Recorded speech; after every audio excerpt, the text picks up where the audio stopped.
네, 할렐루야. 네, 다들 잘 지내고 계시죠? 네, 우리 서로 이렇게 인사 나누실까요? 네, 함께 예배드림이 기쁨입니다. 네, 함께 예배드림이 기쁨입니다. 오늘 하나님께서 우리 주신 말씀은 호세아서 3장입니다. 호세아서 3장 1절에서 5절까지 말씀인데요. 저 한 절, 여러분 한 절 교독하도록 하겠습니다. 저부터 읽겠습니다. 여호와께서 내게 이르시되 이스라엘 자손이 다른 신을 섬기고 검포도 과자를 즐길지라도 여호와가 그들을 사랑하나니 너는 또 가서 타인의 사랑을 받아 음녀가 된 그 여자를 사랑하라 하시기로. 내가 은 15개와 보리 한 호멜 반으로 나를 위하여 그를 사고 그에게 이르기를 너는 많은 날 동안 나와 함께 지내고 음행하지 말며 다른 남자를 따르지 말라. 나도 내게 그리하리라 하였노라.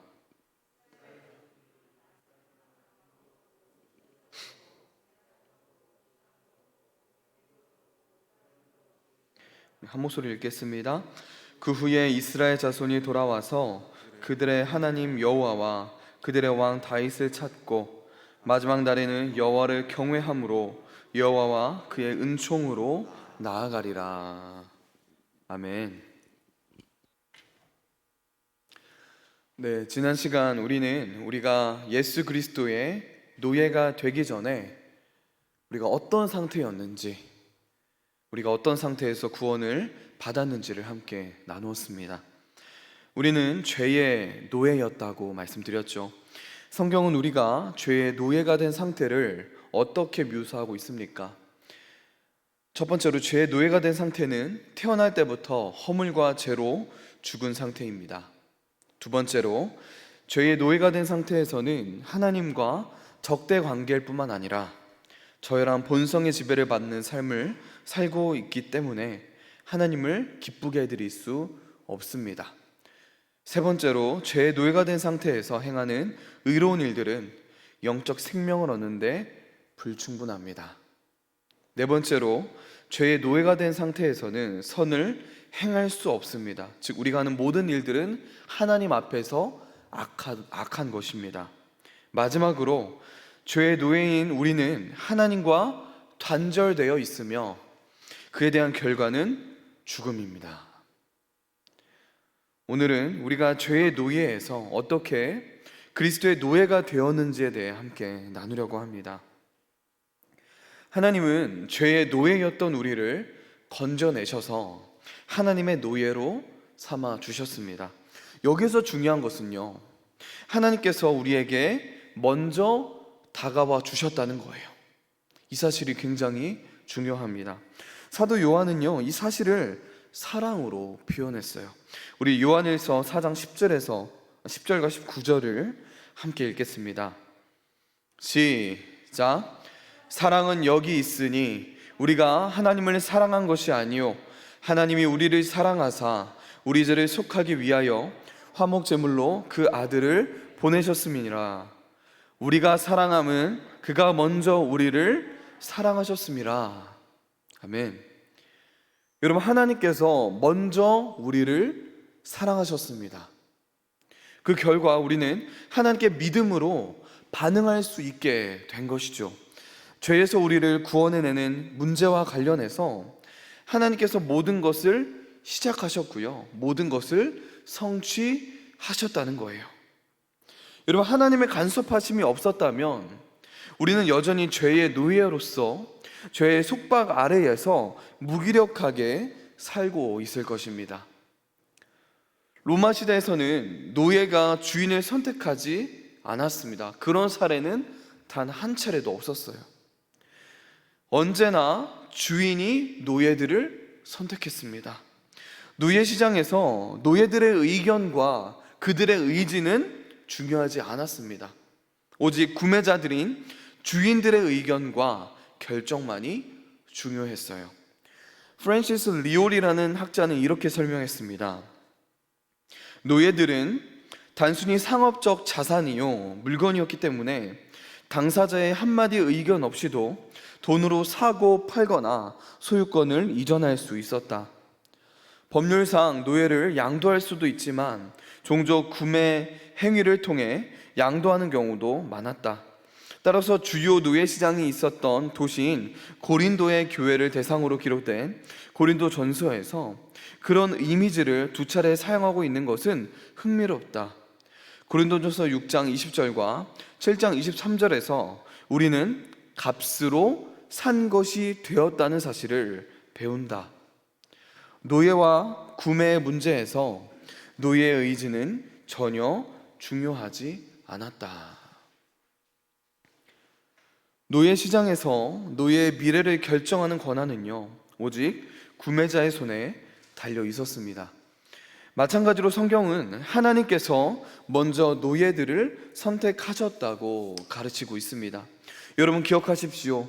우리가 먼저 예수님을 나의 주인으로 선택한 것이 아닙니다. 주인이신 예수님께서 먼저 우리에게 다가와 주셨고요, 우리를 선택해 주신 것입니다.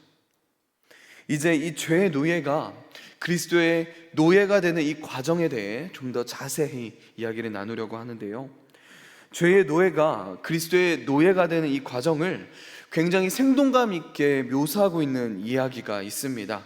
그것은 바로 호세아와 고멜의 이야기예요. 우리 호세아 3장 1절을 함께 읽겠습니다. 시작. 여호와께서 내게 이르시되 이스라엘 자손이 여호와가 그들을 사랑하나니 너는 또 가서 타인의 사랑을 받아 음녀가 된 여자를 사랑하라 하시기로. 네, 하나님께서 호세에게 말씀하셨어요. 다시 가렴 호세아야. 지금 외도 중인 너와 새 자녀를 버리고 다른 남자와 함께 있는 너의 아내에게 다시 가서 그녀를 다시 사랑하렴. 마치 내가 이스라엘을 사랑하는 것 같이. 여러분, 호세아의 심정이 어땠을까요? 창녀와 결혼하라고 해서 결혼하지 않았습니까? 말씀에 순종해서 결혼했습니다. 그런 그 아내가 자신과 새 자녀를 버리고 다시 창녀의 삶으로 돌아갔어요. 그런데 여러분, 하나님이 다시 그 아내를 데리고 오라고 합니다. 그것도 그냥 데리고 오라고 하지 않으시고요, 사랑하라고 하셨어요. 사랑하라. 호세아는 하나님의 말씀에 순종합니다. 여러분, 성경에는 이 1절과 2절 사이의 이야기를 생략하고 있어요. 1절에서 하나님이 호세아에게 아내를 가서 찾으라고 하셨고요, 2절에서 호세아가 아내를 찾습니다. 여러분, 호세아가 이 아내를 찾는 그 과정을 한번 상상해 보시기 바랍니다. 그리고 그 과정 가운데 이 호세아의 마음이 얼마나 찢어지게 아팠을까요? 여러분, 호세아의 아내가 어떤 여자였죠? 창녀였습니다. 그리고 다시 창녀의 삶으로 돌아간 여자예요. 그것도 호세아와 새 아이를 버리고 말입니다. 여러분, 그렇다면 이 호세아가 어디로 아내를 찾으러 갔을까요? 야, 거기는 절대 가면 안 돼. 근처도 얼씬하지 마 라고 모두가 말하는 곳으로 갔을 것입니다. 하나님의 사람이 절대로 보여서는 안 되는 바로 그곳으로 아내를 찾으러 갔을 거예요. 다시 성적 노예가 되어버린 아내를 찾은 호세아, 그가 어떻게 행동했습니까? 우리 2절을 함께 읽겠습니다. 2절입니다. 시작. 내가 은 15개와 보리한 호멜 반으로 나를 위하여 그를 사고. 여러분, 호세아가 자신의 아내를 되찾기 위해 어떤 행동을 했다고요? 값을 지불했습니다. 값을 지불했어요. 여러분, 우리가 방금 함께 나눈 이 호세아 이야기는요, 사실 예수 그리스도의 형벌 대속의 모형이 되는 이야기입니다. 여러분, 이 이야기 가운데 호세아는 누구죠? 하나님입니다. 그렇다면 고멜은 누구인가요? 바로 저와 여러분이에요. 우리 시편 24편 1절을 함께 읽겠습니다. 시작. 땅과 거기에 충만한 것과 세계와 그 가운데에 사는 자들은 다 여호와의 것이로다. 여러분, 우리는 이미 하나님의 소유였습니다. 시편 기자가 분명히 말하고 있어요. 우리는 모두 하나님의 소유다. 그러나 우리의 죄로 인해 하나님과 단절된 우리는요, 이제 죄의 노예가 된 거예요. 그런 우리를 구원하시기 위해 이미 하나님의 것이었던 우리를 다시 찾기 위해 2000년 전에 여러분, 하나님께서 우리의 값을 지불하셨다는 거예요. 여러분, 어떤 방식으로 지불하셨습니까? 바로 하나님의 독생자 예수 그리스도를 이 땅에 보내시어 우리의 모든 죄를 담당시키셨습니다.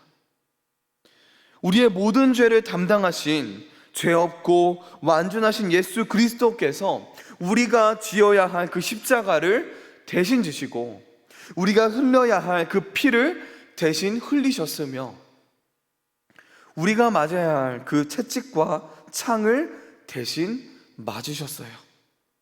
여러분, 예수님은요, 십자가에 달리실 때 그분의 몸무게로 인한 질식으로 서서히 죽어가는 고통을 견디셔야 했습니다. 예수님의 온 몸은 쫙 펴져서 십자가의 못으로 고정되어 있었어요. 그래서 그분의 두 팔은요, 몸무게의 대부분을 지탱하고 있었다고 합니다. 예수님의 흉곽은 위쪽과 바깥쪽으로 잡아당겨진 상태여서 숨을 내쉬면요, 신선한 공기를 들이마시기가 어려웠을 거예요.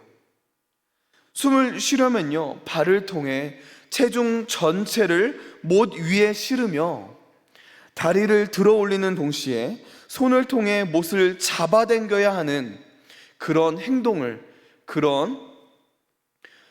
취해야 됩니다. 여러분, 생각해 보세요. 그 순간 얼마나 격렬한 통증이 팔과 다리의 신경을 통해 전신에 퍼졌을까요?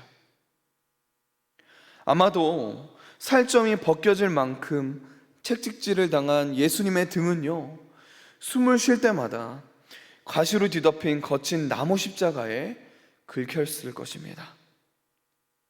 그런데 여러분, 이 예수님의 육체적인 고통은요, 그분의 영적인 고통에 비하면 아무것도 아니었다는 것을 기억하십시오. 예수님은 죄를 지으신 적이 없잖아요. 그런 예수님이 언젠가 구원받게 된 사람들의 모든 죄를 자진해서 스스로 짊어지셨습니다. 예수님이 절대적으로 싫어하시고 미워하신 바로 그것이 예수님께 쏟아진 거예요. 그리고 예수님은 이 모든 일을 홀로 맞이하셨습니다. 예수님과 3년 동안 동고동락했던 제자들은요, 모두 예수님을 버리고 도망갔습니다. 동시에 하나님 아버지도 예수님을 버렸어요. 예수님이 십자가에서 이렇게 부르짖으셨습니다. 나의 하나님, 어찌하여 나를 버리셨나이까? 십자가에서 예수님은 하나님과의 완벽한 단절을 경험하셨습니다. 그 고난의 정점에서 예수님은 홀로 계셨어요. 그런데 여러분, 그 육체적인 고통과 정신적인 고통, 그리고 완전한 버려짐보다 훨씬 더 고통스러웠던 것은요, 하나님의 가득한 진노를 전부 스스로 짊어져야 하는 그런 고통이었을 것입니다. 예수님은 그 순간 하나님의 창세 이후부터 차곡차곡 쌓아오신 그 죄에 대한 강렬한 증오와 복수의 대상이 되신 거예요. 하나님의 원수가 되신 것입니다. 예수님 십자가 위에서 우리 대신 우리의 죄에 대한 모든 형벌을 감당하셨던 거예요. 이 위대한 사건은 구약에서부터 예언된 사건이었습니다. 우리 이사야 53장 6절을 함께 읽겠습니다. 시작. 우리가 다 양 같아서 그릇 행하여 각기 제 길로 갔거늘 여호와께서 우리 모두의 죄악을 그에게 담당시키셨도다. 이 예언의 말씀이 십자가에서 이루어진 것입니다. 사도 바울도 이렇게 선포했어요. 우리 갈라디아서 3장 13절을 함께 읽겠습니다. 시작.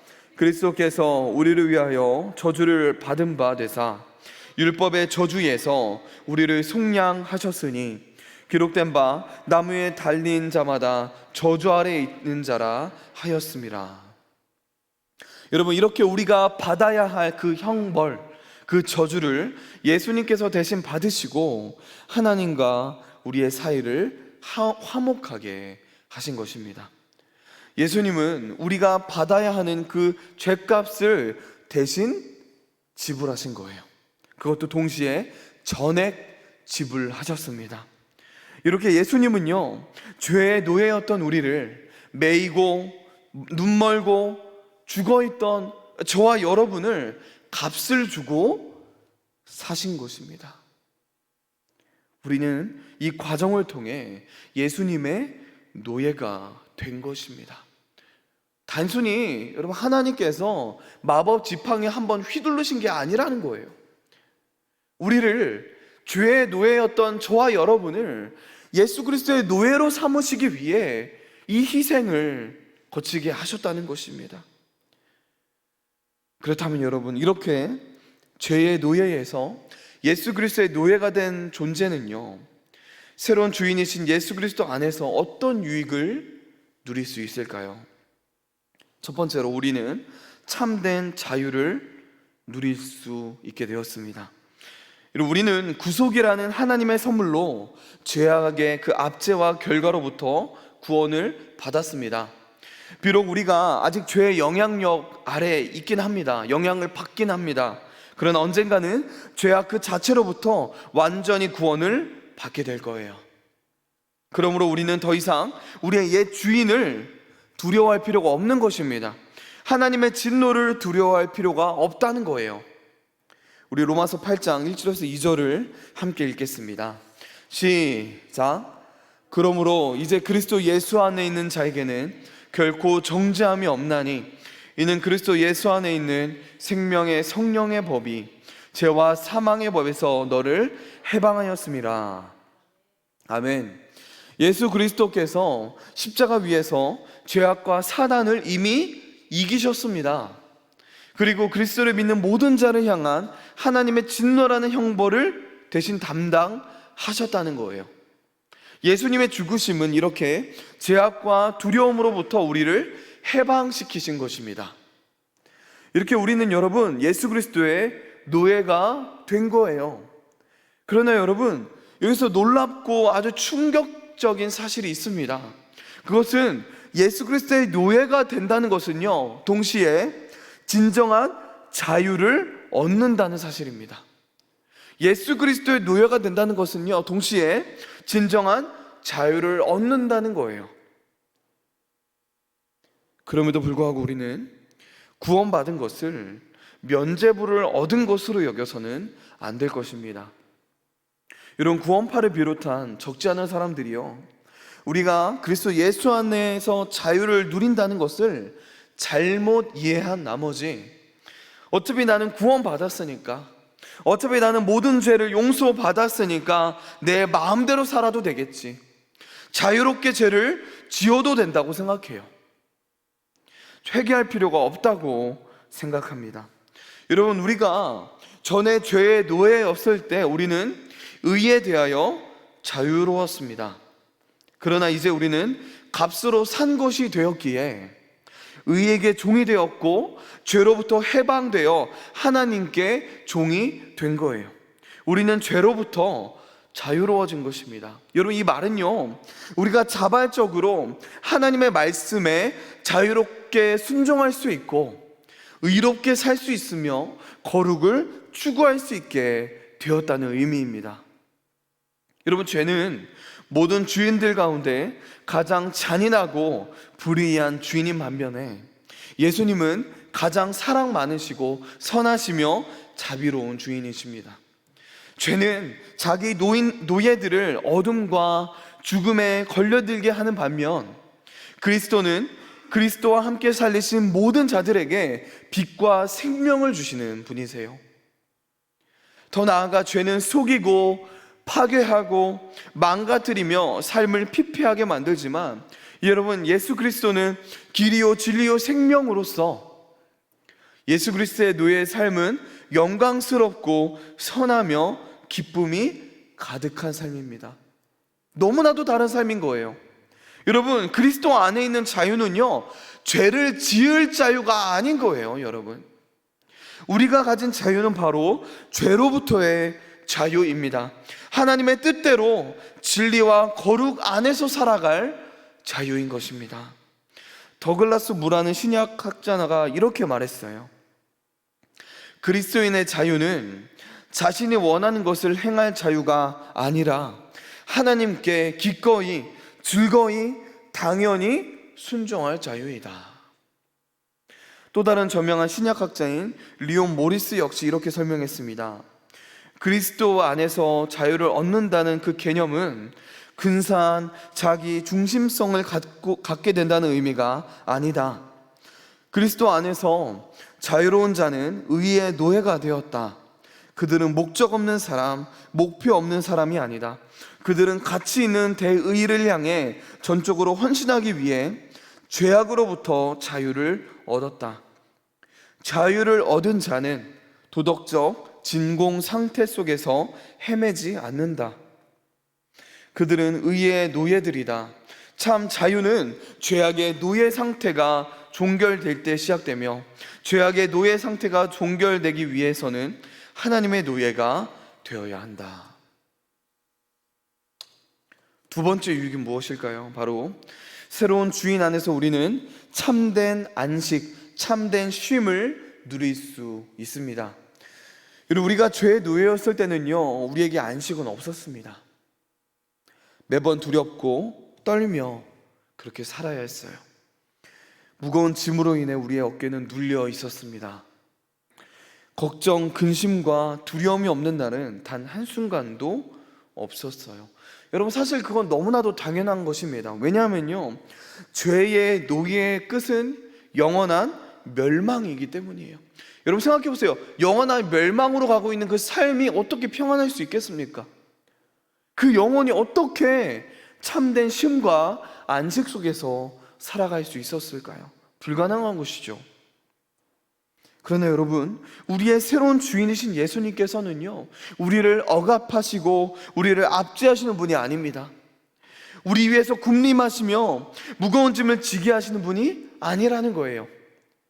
어떤 사람들은 이 사도 바울의 명령, 두렵고 떨림으로 구원을 이루라 라는 여러분 이 명령을 잘못 이해한 나머지 그리스도인의 삶은 구원을 잃어버릴까봐 불안과 걱정 속에 벌벌 떨면서 살아가는 삶으로 이해합니다. 그런데 여러분, 두렵고 떨림으로 구원을 이루라는 말은요, 내가 구원을 잃어버릴 수 있으니 벌벌 떨면서 신앙생활 하라는 의미가 아닙니다. 두렵고 떨림으로 구원을 이루라는 말은 신앙생활 가운데 온 우주를 창조하신 하나님이 바로 나의 하나님이라는 사실을 기억하라는 거예요. 그분이 나와 함께 하시며 나의 삶을 주관하고 계시다는 이 사실을 인식하라는 뜻입니다. 그것을 의식하며 살아가라는 거예요. 여러분, 우리의 주인이신 예수 그리스도께서 그분의 노예인 우리에게 이렇게 말씀하셨습니다. 우리 마태복음 11장 28절에서 30절을 함께 읽겠습니다. 시작. 수고하고 무거운 짐진 자들아, 다 내게로 오라. 내가 너희를 쉬게 하리라. 나는 마음이 온유하고 겸손하니 나의 멍에를 메고 내게 배우라. 그리하면 너희 마음이 쉼을 얻으리니 이는 내 멍에는 쉽고 내 짐은 가벼움이라 하시니라. 아멘. 여러분, 우리의 새로운 주인이신 예수 그리스도께서 우리에게 안식과 쉼을 약속하셨습니다. 이 안식으로 우리를 초대하여 들어오게 하신 거예요.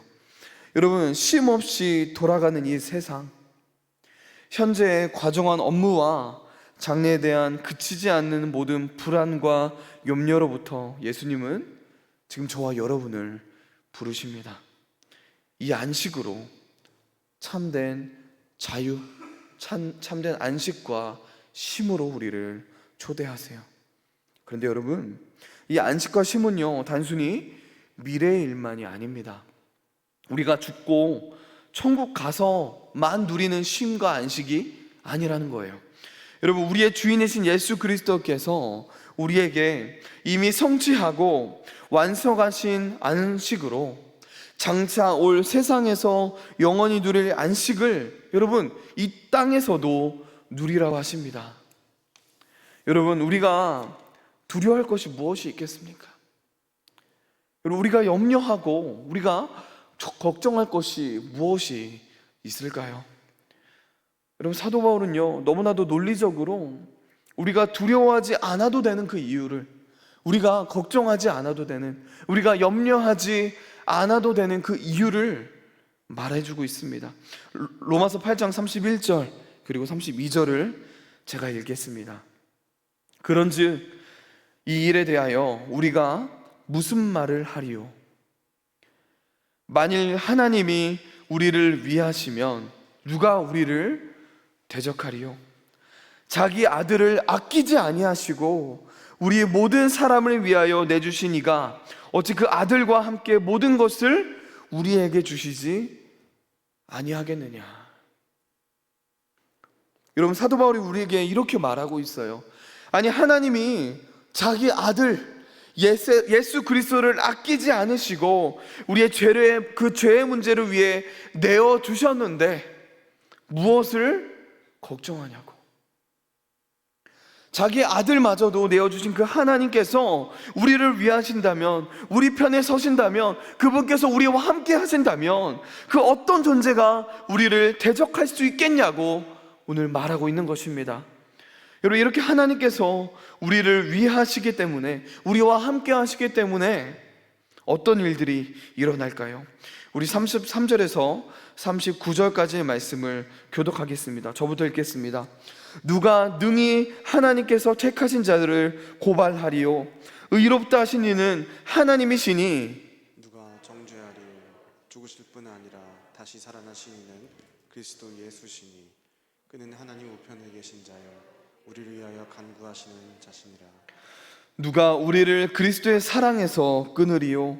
환난이나 곤고나 박해나 기근이나 적신이나 위험이나 가리랴. 기록된 바 우리가 종일 주를 위하여 죽임을 당하게 되며 도살당할 양같이 여김을 받았나이다 함과 같으니라. 그러나 이 모든 일에 우리를 사랑하시는 이로 말미암아 우리가 넉넉히 이기느니라. 내가 확신하노니 사망이나 생명이나 천사들이나 권세자들이나 현재의 일이나 장래의 일이나 능력이나 함께 읽겠습니다. 높음이나 깊음이나 다른 어떤 피조물이라도 우리를 우리 주 예수 그리스도 안에 있는 하나님의 사랑에서 끊을 수 없으리라. 아멘. 여러분, 그러니 두려워하지 마십시오. 걱정, 염려하지 마시기 바랍니다. 여러분, 과거에는 우리가 죄의 노예였지만 이제는 예수 그리스도의 노예입니다. 예수 그리스도의 노예가 된 여러분, 걱정과 근심은요, 우리와 전혀 어울리는 단어가 아닙니다. 여러분, 예수님께서 우리를 그분의 소유로 만드시기 위해 어떻게 하셨습니까? 죄의 노예였던 우리가 받아야 할 그 형벌, 여러분, 그 저주를요, 예수님께서 대신 받으시고 하나님과 우리의 사이를 화목하게 하셨어요. 예수님은 매이고 눈멀고 죽어있던 우리를 값을 주고 사셨습니다. 이렇게 우리는 예수님의 소유가 된 존재입니다. 우리는 예수 그리스도 안에 있다는 거예요. 그러니 여러분, 두려워하지 마십시오. 걱정하지 마시기 바랍니다. 여러분, 이렇게 예수 그리스도의 노예로서 하나님의 뜻대로 진리와 거룩 안에서 살아갈 그 자유를 풍성히 누리는 새로운 주인은 예수 그리스도 안에서 참된 안식과 쉼을 누리며 살아가는 저와 여러분 되길 소망합니다. 이 시간 우리 합심하여 기도하도록 하겠습니다.